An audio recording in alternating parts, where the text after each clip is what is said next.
Cool.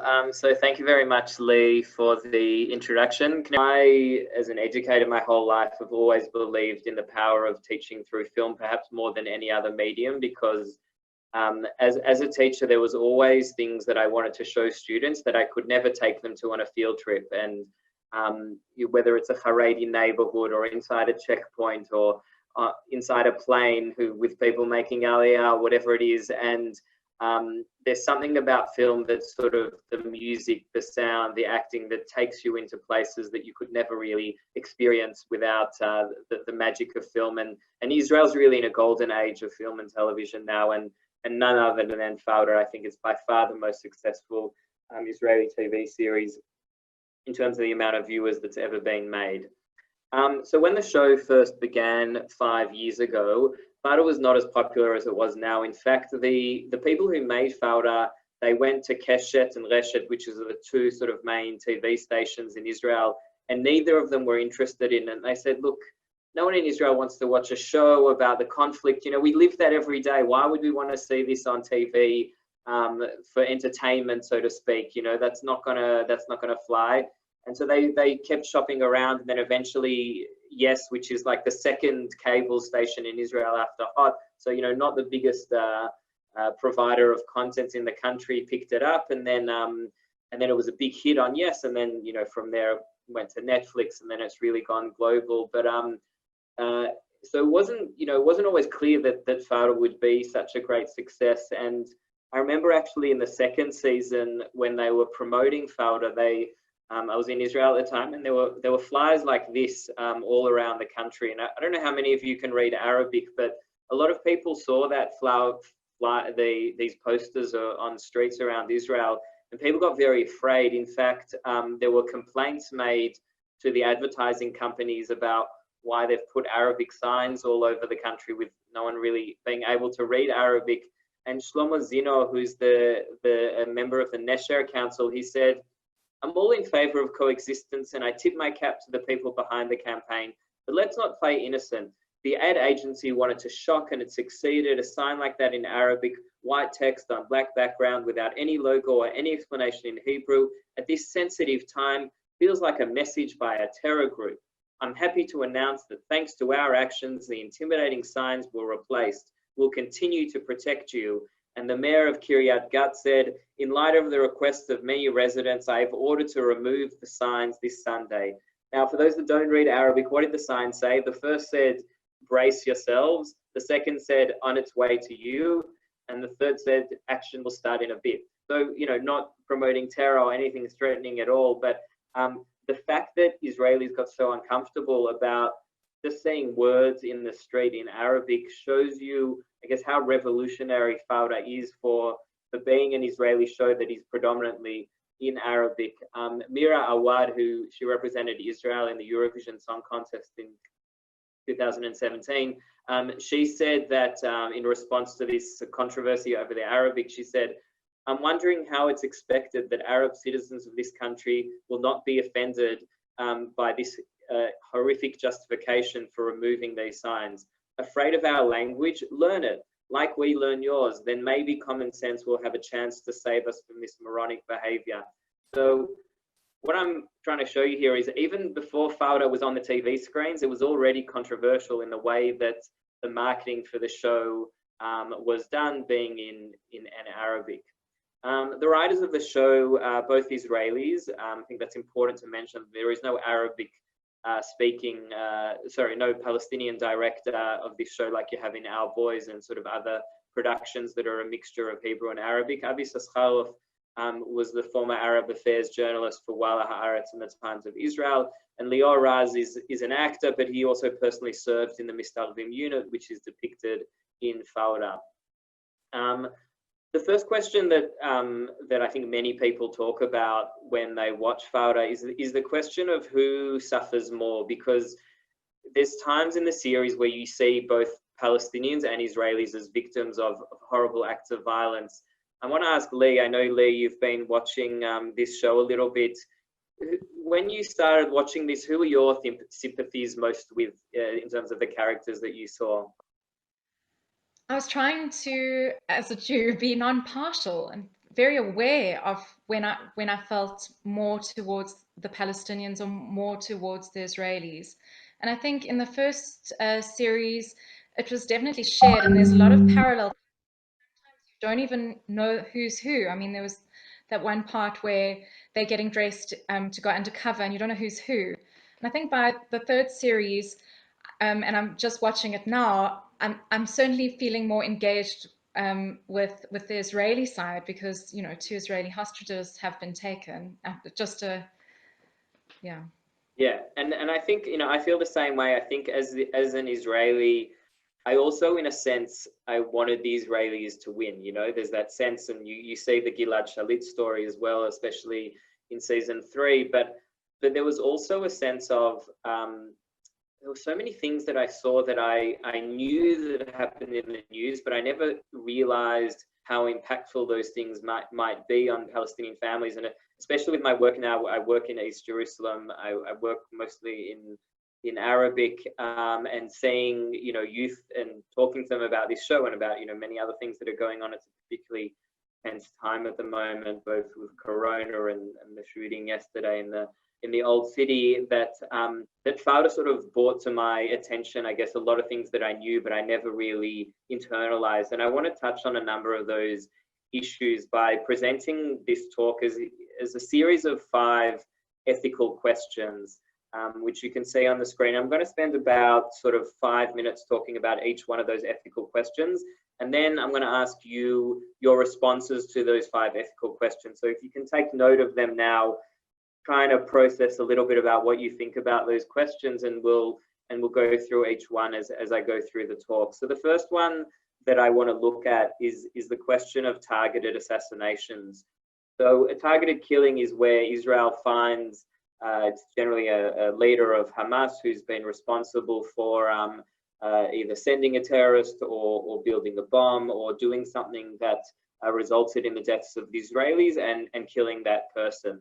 And season 1 of Fauda is actually based on a true story. For 8 years, Israel was looking for a Hamas terrorist named Ibrahim Hamid, and they couldn't find him. And he was very clever, never to communicate with anyone, never to write any emails, make any phone calls, move around from place to place. And the only person he ever communicated with was his wife. And so through locating his wife and tapping her phone, they eventually connected to him, which is how they caught him. And that's really the first series of Fauda is really based on that story. But more broadly, the issue of targeted assassinations in reality is one that deeply divides Israeli society, and it also divides the security establishment. Those in favor of targeted killings, or what's called in Hebrew sikul memukad, which is a targeted prevention, they argue that the sort of dropping a bomb or a rocket or something on the house of a terrorist reduces the risks to IDF soldiers, and if there is a death, the only deaths are human shields of people that sort of are giving their lives, for the greater cause. However, those who are against extrajudicial assassinations, notice a very different terminology there. They argue that each killing actually just breeds more terror because it increases the desire for revenge. It often has a high civilian death toll. I mean, it plays very badly in the media. It makes Israel look very bloodthirsty. And there's another film called The Gatekeepers, which really explores this in great detail of whether these targeted assassinations are something that benefit or don't benefit Israel. In reality, there actually is a unit in the Israeli army called the Mistarvim, and you can see them in the pictures here. They're Israelis. You can see them there wearing a keffiyeh. Here you see a man in a dress, and this unit calls they are some do actually go undercover and do actually attend riots, and you'll see them 1 minute sort of throwing stones at Israeli soldiers, and then the next minute joining Israeli soldiers to arrest those same people they were throwing stones with. And just because sometimes you need to see it to believe it, this is real footage now of how the Yassam operates. Just a word of warning, this footage is a little bit graphic, so I'm just warning those that don't want to see it. It goes for about 2 minutes, but it shows you how the Yassam operates in reality. بینیم במחסן הקטן הזה של מטילן ירושלים כל יום פורים יש פה דגלים, תלבושות שאמורים לסייע ללוחמים להיראות בדיוק כמו הפלסטינים ברחובות. על רוב המבצעים של מטילן ירושלים אי אפשר לדבר. מה שכן ניתן לספר, הלוחמים האלה עצרו את מבצע פיגוע בקפה הלל בירושלים ולכדו את מי שאיים לרצוח את הרב עובדיה. הערב אנחנו חושפים לראשונה כמה מהסרטונים הפנימיים של היחידה. שימו לב, האיש בעיגול הוא מבוקש של שירות הביטחון הכללי. השניים מאחוריו הם סמויים של מג"ב. תתחילו לספור, תוך 1, 2, 3, 4, 5 שניות. המבוקש נעלם. עכשיו אנחנו בעיר פלסטינית אחרת. שימו לב לרוכב האופניים התמים הזה שעושה כושר בעליות הרחוב. כאן בעיגול שני החשודים מבצעים עסקת נשק. תוך שנייה מתבצע מעצר.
I know that was difficult to watch, but that's reality. You know, that's not a scene from Fauda, and that's what the Yassam, the undercover unit in the Israeli army, actually does in their unit. And a lot of people around the world have been fascinated by understanding how this unit operates and why it's so popular.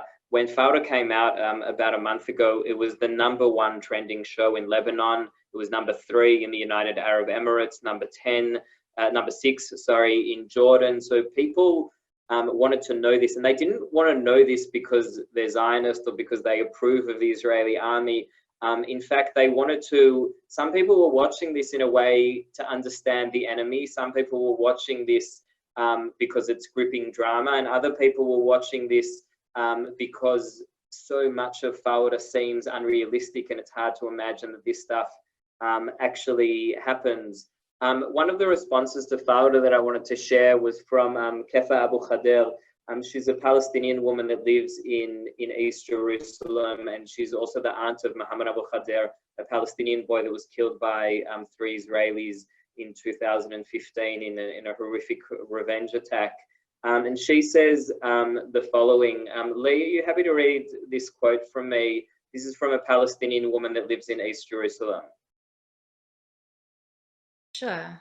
We used to tell you that Israelis were hiding among us, learning our habits, speaking our language, insinuating themselves into our lives so they could watch our every move. Yeah, keep going. Yeah. Must I keep going? Yeah. Those infiltrators of our nightmares are now heroes on Netflix. Fauda's cast of characters infiltrate Palestinian communities, living as close friends, only to betray Palestinians time and again. The show capitalizes on Palestinian misery and romanticizes the monsters of our nightmares and disappearances. In a small way, I guess it's good that now you know. A Palestinian collaborator may need a job or money, or worse, the Shabak might have information on their personal life, details they don't want disclosed that will be used to blackmail them if they don't play along. Sexual assault victims and members of the LGBTQ community are the most vulnerable and targeted. So this is a Palestinian woman in East Jerusalem watching this show and saying, I'm seeing my worst nightmare on the screen. What you Israelis might see as heroic or brave or amazing, the fact that Doron can do all of these things, for me is a nightmare. And what she specifically refers to is this inability that whenever she meets a Jewish person who speaks Arabic, she's always suspicious of what their real motives might be. Why do they speak the language of the enemy? Obviously, you know, millions of Jews spoke Arabic 100 years ago when they were all living in Arab countries, and a lot of elderly Jews still speak or at least understand Arabic. But this fear of being spied on is something, if you read the whole article, she gives several examples in her life of this distrust. And this sort of came out to light in Israel in 2014 when there's a unit called 8200, which is the largest unit of the Israeli army. It's the intelligence unit. And a number of soldiers who served in that unit wrote an open letter to the Ramatkal, who was Benny Gantz at that time, saying that they are no longer going to serve in that unit. And the things that they said that they'd done in that unit shocked me, especially as an Israeli. I had no idea that 8200 was doing this. You can see a photo of the backs of the soldiers who served there, and this is what they wrote. As a soldier in Unit 8200, I collected information on people accused of either attacking Israelis, trying to attack Israelis, desiring to harm Israelis, and considering attacking Israelis. I also collected information on people who are completely innocent. Any information that might enable extortion was considered relevant, whether said individual is of a certain sexual orientation, cheating on his wife, or in need of treatment in Israel or the West Bank, he's a target of blackmail.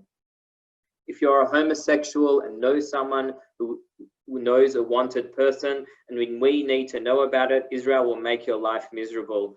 Any such case in which you fish out an innocent person for whom information might be squeezed or who could be recruited as a collaborator was like striking gold for us and for Israel's entire intelligence community. During my training in preparation for my service in this assigned role, we actually learned to memorize different words for gay in Arabic. If you needed emergency medical treatment in Israel, the West Bank, or abroad, we searched for you. The state of Israel will allow you to die before we let you leave for treatment without giving information on your wanted cousins. I think many of us will be shocked to read a testimony like this from an Israeli soldier saying that in his training, you know, he's trying to find gay Palestinians and threatening to out them unless they collaborate with the Israeli army, as depicted in this letter. And Fauda really showed us that, because the central character in Fauda is Bashar, who is a lot of his weakness are played on. When this letter initially came out, the IDF responded to it by saying that the Unit 8200 operates through a range of means and in many arenas while activating techniques and rules for intelligence purposes only. Those who serve in the unit are trained after a lengthy and meticulous process and under a program that has no equivalent in any other intelligence community. During the training, a special emphasis is placed on the field of ethics and morality.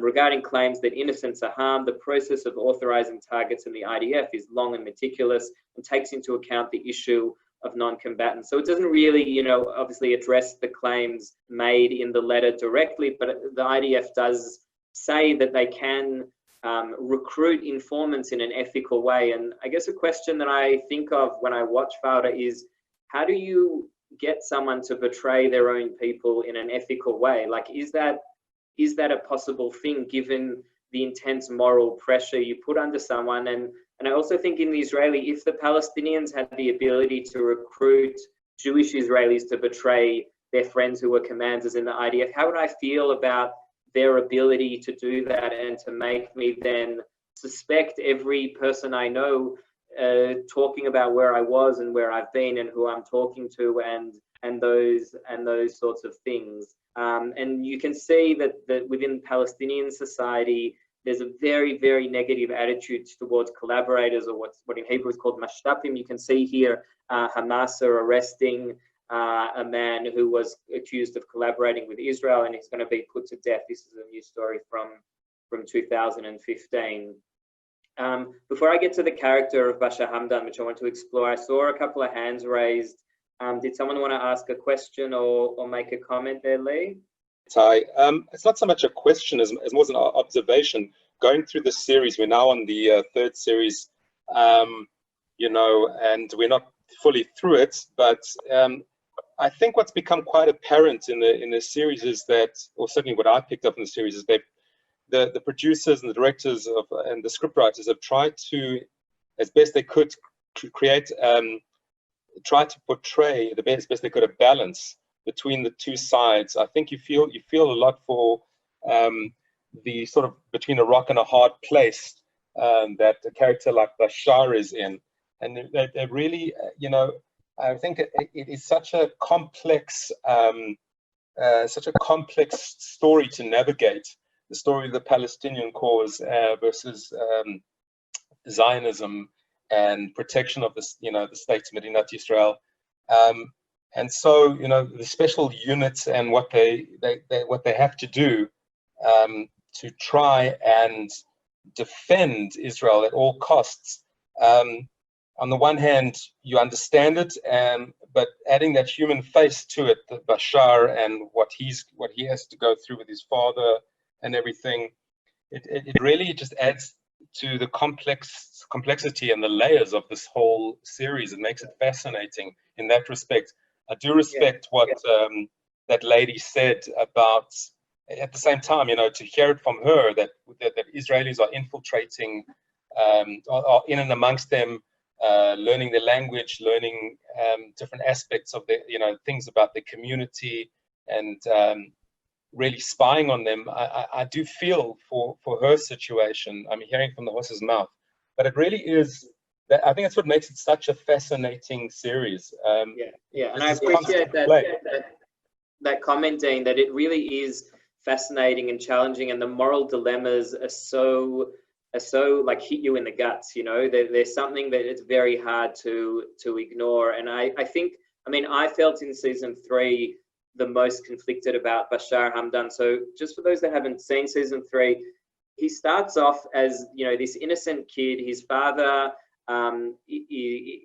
was in jail for many years for being a terrorist, and Lior befriends him for 6 months. He's his boxing coach, and he's really becomes like his only friend, and really cares for him and looks after him and tries to be sort of a father figure type mentor. And eventually Lior, once Bashar finds out that Lior is actually not a friend, but actually an agent, an Israeli soldier, he gets so angry, not just with Doron, but he goes to being sort of the arch terrorist of the show, and you know, plans to do really horrible things to Jews and to Israelis as a result of that. And I think for me that thing of like, you know, I watch Bashar, and by the end, you know, he's obviously guilty, but at the start he's so innocent, and you see that process of how someone goes from you know, this fresh-faced innocent boy to an arch terrorist over a season. And it's frightening to think of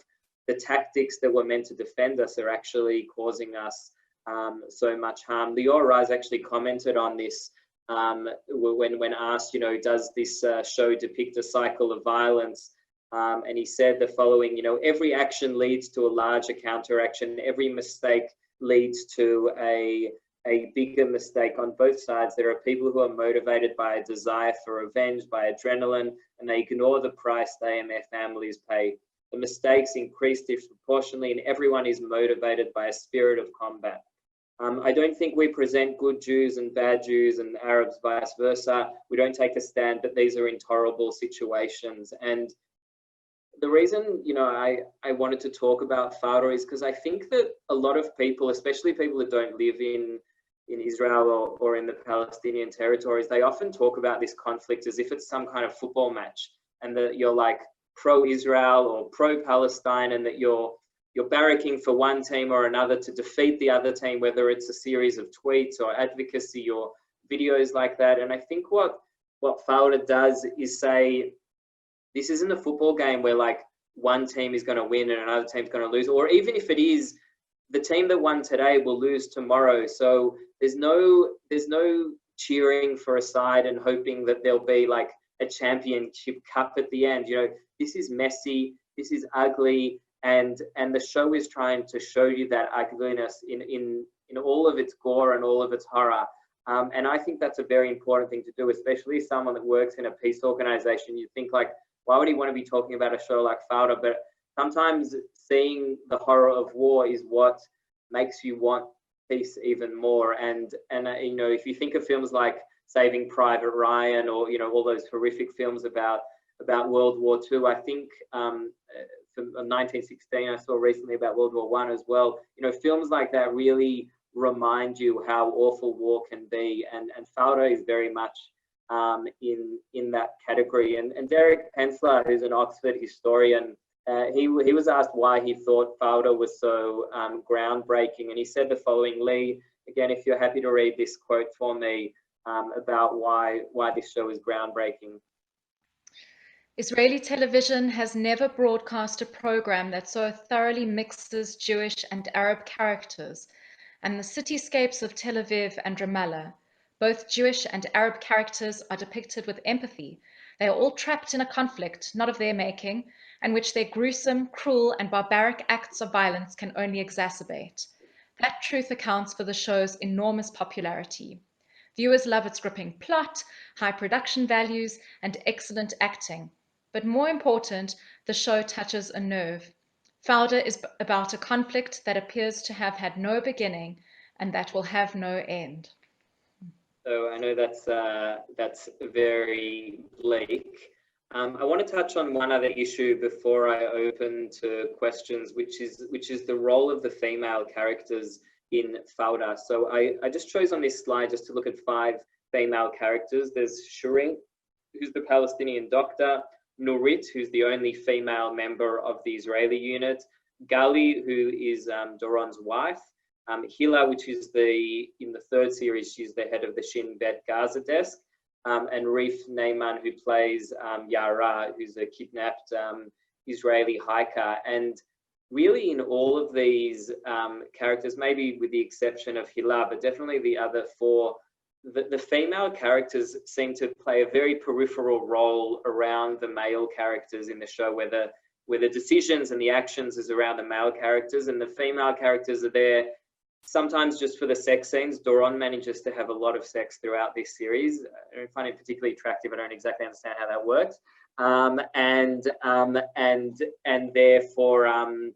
therefore, you know, to be played on through their emotions and that sort of thing. And some have said that, some have called Fauda a bit misogynistic for its portrayal of women. Others have praised it for showing, especially Hila, as a very strong woman leader who's, you know, in control of the Gaza desk and that sort of thing. So when we get to questions, I'm also interested to hear your thoughts on how you felt the female characters were depicted in the unit. And also, I think Doron's family, the notion of you know, the custody disputes he has with his children, how one minute he's off in the West Bank fighting, and the next minute he's dealing with his kids and picking them up from school and taking them to judo and doing all of those normal things that a parent does. And that notion of the conflict it's not like the Vietnam War, you know, where America fought on the other side of the world and then came back and then they had to deal with their problems. Here, the conflict is so mixed up with ordinary life. And I think Fauda tries to show that a lot of the times you see Captain Ayub on the one hand sort of arguing the PA, and the next moment talking to his wife about making schnitzel for dinner. And you know, that transition between the real and the conflict, and how it's all part of your life, is something that's very confronting. So, you know, in summary, we've looked at today at 5 sort of ethical questions. The first being, do targeted assassinations make Israel safer? The second one is, what does the Mistarvim unit do to Jewish-Arab relations? You know, what Dean spoke about after reading that quote from Kefa of like, is the existence of this unit ruining the trust that could potentially exist between Arabic-speaking Jews and Arabic-speaking Arabs? What are the ethical lines that the Shin Bet shouldn't cross in their efforts to recruit Palestinian collaborators? Is there a line where you'd say, that's too far, I don't feel comfortable with Israel doing that? Are Israelis and Palestinians stuck in an endless cycle of violence? And what message does this show send to the world about Israelis and Palestinians? So yeah, at this point, I've got now sort of 15 minutes for questions. I really wanted to hear your questions and your comments from some of the issues that I've raised. So Gilad Stern had a question or a comment. Gilad, you're unmuted now. Earlier on, you asked what we thought of targeted bombings before and after. So I always thought targeted bombings were brilliant. If you're already having a war, why kill thousands of people if you can surgically kill 5? Yeah. But this series changed everything. It is so personal up front on both sides that it ruined war for me forever, because I always thought war was justified in some way. But this is the suffering on both sides is so visceral in your living room.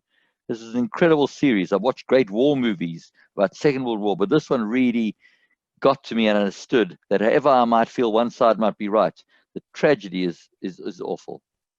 Yeah, and I really appreciate you saying that, Gilad, because I personally, I guess my orientation is very humanist, and I also, so many scenes here just broke my heart. And even though I could understand things logically, once I saw it, you know, really, it reminds me of that phrase from the Talmud that every individual is a world unto themselves. And I think this really brought that home very powerfully for me. So thank you for sharing that, Gilad. Any other comments or questions? Yes. So Jenny Strauss asked, has there been a survey to see how many Israelis versus Palestinians have watched the show? I don't know of exact numbers. I know that season 1 was watched a lot more than season 2 and 3 in the Palestinian territories, because it was considered to be a lot more sympathetic. By season 3, I think the Israeli narrative is a lot more dominant than the Palestinian narrative, and especially the way it depicts Hamas and Gaza. And so I doubt many Palestinians would have watched season 3. But yeah, it was definitely talked about, I think, initially when it came out. I think now it's being watched far more, obviously, outside of Israel and the Palestinian territories than inside the country. And Rob, 1960, wanted to say something. Rob, you're unmuted now. Thank you. No, it was actually in response to your earlier question, which was, I can't even remember the question, but what the intent was that I think every time I saw an action taken, there was an unintended consequence.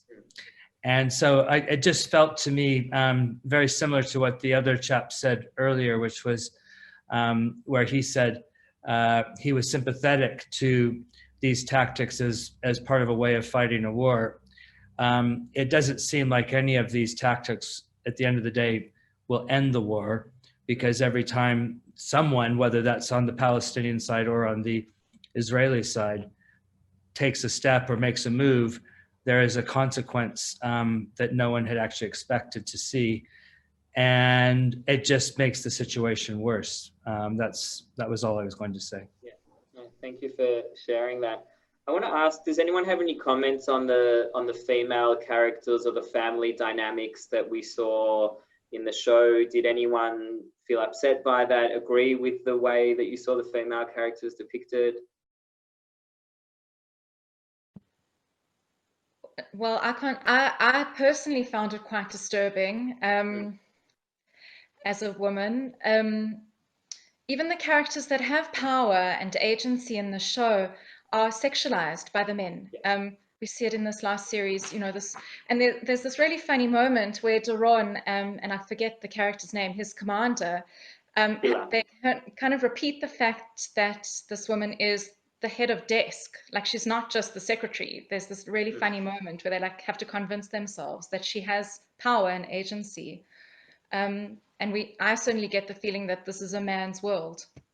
Yeah, totally. And I also felt like sometimes I wondered, you know, in the Oslo negotiations, all the negotiators were men, except for Hanan Ashwari, maybe, you know, and in later negotiations, almost entirely it's men, it's generals on both sides talking. And And I also wonder, you know, what would happen if there were more women in the room when these negotiations happened for peace. And also, I think something that I saw in the show is that often the women were paying the highest price in the war. You know, it was the women that were raising the kids without the men there to help them. It was the women that were dealing with the children waking up in the middle of their night because of the nightmares they had because of these conflicts. And I think that voice needs to be made more powerful. And maybe Fauda began to touch on that, but definitely could do a much better job on that. Yeah, saw a few other hands raised. Lee, do you want to pick on someone else? I'm going to here. I'm going to unmute Fiona and Howard from Glasgow.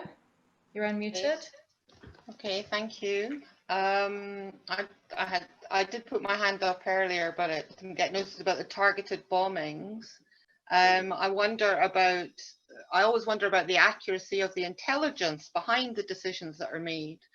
And it seems to me that their death sentences are being handed out without a judge or a jury. It all seems very extrajudicial, which I find very troubling. And I think session 3 did show the unimagined, the unforeseen negative results that can come about from this. And I actually found session 3 of Fauda very reminiscent of The Godfather, showing the tracking of the innocent of the family through a series of events, turning to the dark side, as it were, or becoming caught up in the cycle of violence. Yeah. And I did have one question, though. My question was about the cast of the series. Do the actors, but in particular I have in mind the Arab actors who are involved, do they face any backlash from Palestinian side, from the Israeli side? So it's a good question. All the characters who play Israelis are Jews, and all the characters who play Arabs are Arabs. Yeah. All of the Arabs are Israeli Arabs, so they're not Arabs who live in the West Bank or Gaza.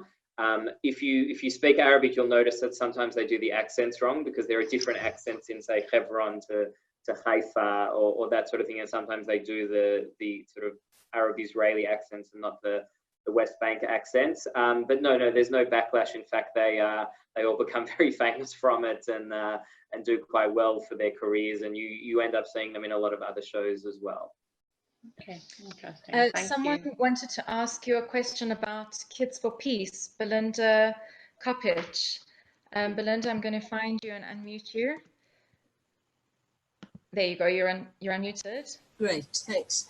Yeah, so I was in Seattle not long ago, and a very good friend of mine volunteers for Kids for Peace, and they have kids coming over from Israel / Palestine, and they do all this stuff for them. I'm just wondering why Seattle, and what's the... I mean, she knew nothing. She's Jewish, but she knew nothing about Arab-Israel stuff, and she's sitting around with these kids telling them to love each other and all the rest of it. And I just wondered how Seattle comes into the picture. Yeah, so it's a good question. Kids for Peace, which is the organisation where I work, I'm the education director there in Jerusalem. We started in 2002 during the second Intifada. At that time, there was a lot of violence in Jerusalem, a lot of people being killed, bombings, shootings, bus attacks, all of these sorts of things. And 12 parents came together and they said, it's not normal that our kids live like this in this constant cycle of violence. And they said we should meet, but they didn't know where to meet each other because there's nowhere that's neutral in Jerusalem. So they actually all got on a plane and they went to Texas, was the first camp. And they said, Dafka in America, on the other side of the world, we can meet and talk there in a way that's safe, in a way that we didn't feel like we could do in Jerusalem. And Kids for Peace now has branches in Seattle, in France, in Washington, and the main one in Jerusalem where I work. And the reason we exist in those different places is we deal with different issues in different cities, but the spirit of our movement is non-violence and dialogue. And I can tell you that specifically in Jerusalem, you know, when I run programs, like a couple of months ago, I ran a program and I asked every kid to bring a map of their country where they live. And, you know, every kid brought a map of Israel or Palestine without a green line, as in, like, everyone thought the whole country was theirs. And when we talk about solutions, no one believes in a two-state solution. You know, everyone believes in the country being theirs with the other having some sort of minority rights. And the discourse here is so different to the discourse you hear outside this country, where almost every country in the world talks about a two-state solution.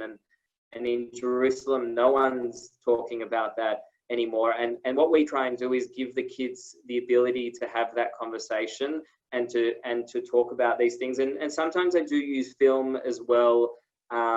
There's a film on Netflix about a group called Combatants for Peace. It's called, I think it's One Day After Peace, or Encounter Point. I can't remember the exact name.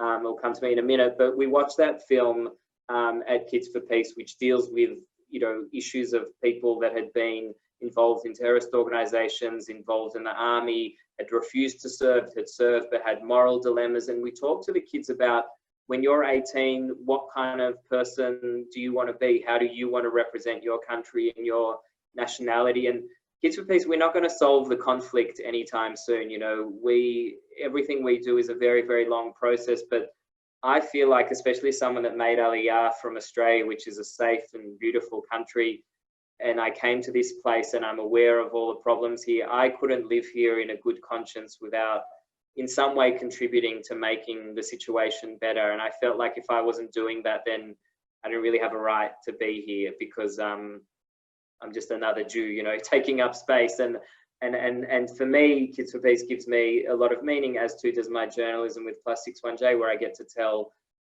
these stories. Probably got time for one more question, but thank you for asking that, Belinda. We've got time. We've got until, we've got another 13 minutes or so, actually. Oh, okay, great. Okay. The work you do is amazing. And on that, Jenny Strauss has asked me twice, so I better ask her question. Yeah. She said, this unit that immerses themselves into a Palestinian world, do Palestinians have a similar movement? And I'm just going to combine that with Kim's question. She wants to know from you, Ittay, what would the cost to Israelis be if this Israeli unit didn't exist? So in response to the first question, no, there's no Palestinian unit that infiltrates Israeli society. To the best of my knowledge, there are no generals in the Israeli army or who are anyway affiliated with Hamas. There have been spies that have been caught, but they've never really gotten to senior levels. I don't know if you saw the film Eli Cohen on Netflix. It was about a Syrian spy that, you know, he was the deputy general of the Syrian army. No Palestinians have ever gotten anywhere near that. I mean, Israel screens very, very thoroughly who can be a general. You know, they check all your relations overseas. They'll contact your schools, before you get to any senior level. So, you know, the Palestinians don't have that ability. What was the second question again? Sorry. Oh yeah. What would Israel do? Yeah, look, it's a big question. Look, I have two kids. I have a 7 and a 10-year-old that walk to school every day, that ride buses in Jerusalem. And of course, I want Israel to do whatever it can to make my kids safe. The last thing I want is anyone to hurt my children. And sometimes I feel like when I think of my own children, I say to Israel, whatever you can do to keep them safe, you have my blessing. And then I watch shows like Fauda, and I speak to people at Kids for Peace, and I think the thing that I thought was making them safe is actually the thing that's putting them in danger.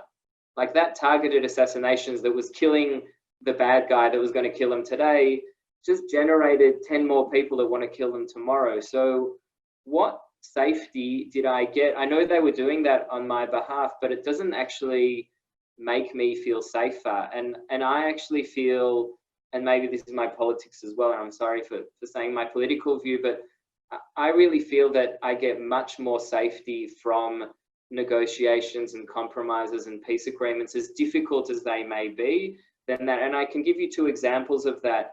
Jordan and Egypt. You know, these were sworn enemies of Israel that killed far more Israelis than Hamas ever did, Jordan and Egypt combined. And we made peace agreements with them. I'm not saying people in Jordan and Egypt love Israel, but now we have borders, we can travel to these countries, we have ambassadors, and there is some sense of normalcy. And we made painful compromises. You know, returning the Sinai wasn't an easy thing to do, and the Egyptian leadership, but before Sadat, hated Israel just as much as the Palestinians leadership does does today. And we showed that when there's leaders on both sides, and that's really important that you have leaders on both sides, you can make those compromises. And to me, I think Fauda gives me a lesson that war is not an answer. War is like putting a band-aid on a bleeding wound. And all it does is maybe stop the bleeding for a short period of time, but it doesn't actually fix the problem, which might require an operation, which is a lot more delicate and a lot more sensitive. And to me, that's the message I take from Fauda. But I know that most people that watch it perhaps don't see it that way, and that's fine too. I think we have time for one or two more comments. I see Kevin, you've raised your hand. I'm going to unmute you, Kevin. Yeah, hi there, and thanks very much, Ittay. I really appreciate it. So I've got a couple of quick questions, which are all related. First of all, was Fauda always intended to focus on the Israeli side, or was it meant to be more balanced to begin with? I think of the first season where you see victims on both sides, and you see characters grow. I'm thinking about Walid, but by the third season, you've effectively replaced the Palestinian antagonist several times during the course of the season. And a couple of questions were asked as well about the portrayal of women.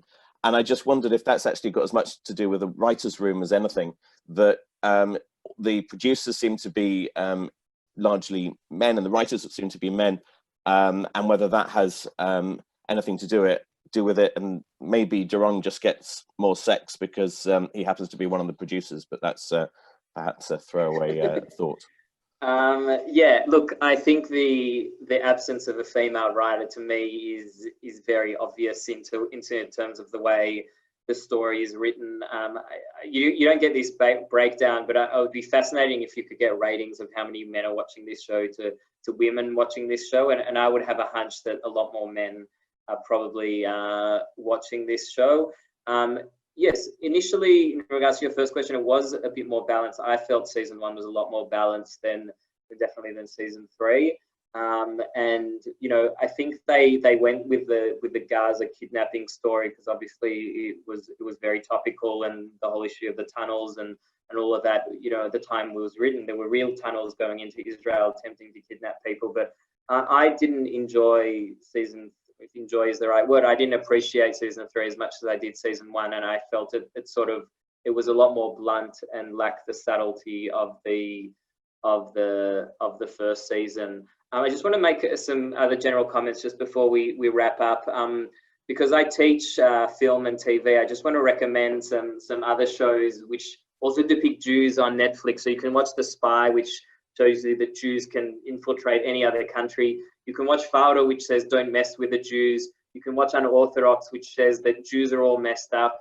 And you can watch The Kaminsky Message, which says that Jews get funnier as they get older. And I think each sort of, like the 4 children on the Pesach Seder, each shows a different portrayal of Jews. But if there's one show that I would really love everyone to watch who's been listening to this talk, then it's called Our Boys. I don't know where exactly to watch it in South Africa, but it's a show on the HBO station, and it tells the story of what happened in Jerusalem in the summer of 2014. And Emily Nussbaum in the New Yorker wrote, the show is unusually fearless about letting moral discomfort linger and managed to be stirring without ever offering false hope. And if I was going to recommend, for those of you that maybe don't connect to the Tefillah on Yom Kippur and you want to watch something to help you do tshuva before the high holy days, then this is the show to watch. It's a very, very intense show, but I think the psychology and the way it shows what, especially Jerusalem, the psychology of both sides and what this conflict does to us and does especially to our children is really a must see. And then the last thing, I just want to share something positive because I know I've been a bit bleak. You all obviously aware that there's this corona pandemic, and something really beautiful that's happened in the last 3 months is there's been so many incredible moments of Jewish-Arab cooperation because this horrible virus doesn't have a nationality, unlike Hamas or Iran or the US or Trump. It doesn't, target one side or the other. It targets everyone in the same way. Anyone that has lungs, could be a victim of this horrible virus. And I remember this photo going viral. Yossi Klein-Halevi, who spoke in the session before me, wrote a beautiful article about it, talking about how in this photo you see a Muslim doctor praying towards Mecca and a Jewish doctor praying towards Jerusalem, showing their differences, but on the same hand, sharing the same ambulance. And something that I've seen that's really beautiful is the level of cooperation, especially in the medical field, between Israelis and Palestinians. And I can only hope that if there's something that we take out of this crisis, is this need to cooperate more, not just on a medical level, but also on a social and hopefully, inshallah, on a political level. So thank you to everyone that's been on this talk. If you want to email me or be in touch, or copies of these slides, you can send me an email at ittay78@gmail.com. If you want to read my journalism and what I write, if you go to plus61j.net.au, click subscribe, you'll get our newsletter, which has all of my weekly articles that I write about this beautiful and crazy country. So yeah, toda rabba, stay safe and stay healthy. Thank you, Ittay. If everybody can just give a round of applause and jazz hands, and just fantastic. Thank you so much, everybody. Thanks, Ittay. Bevakasha.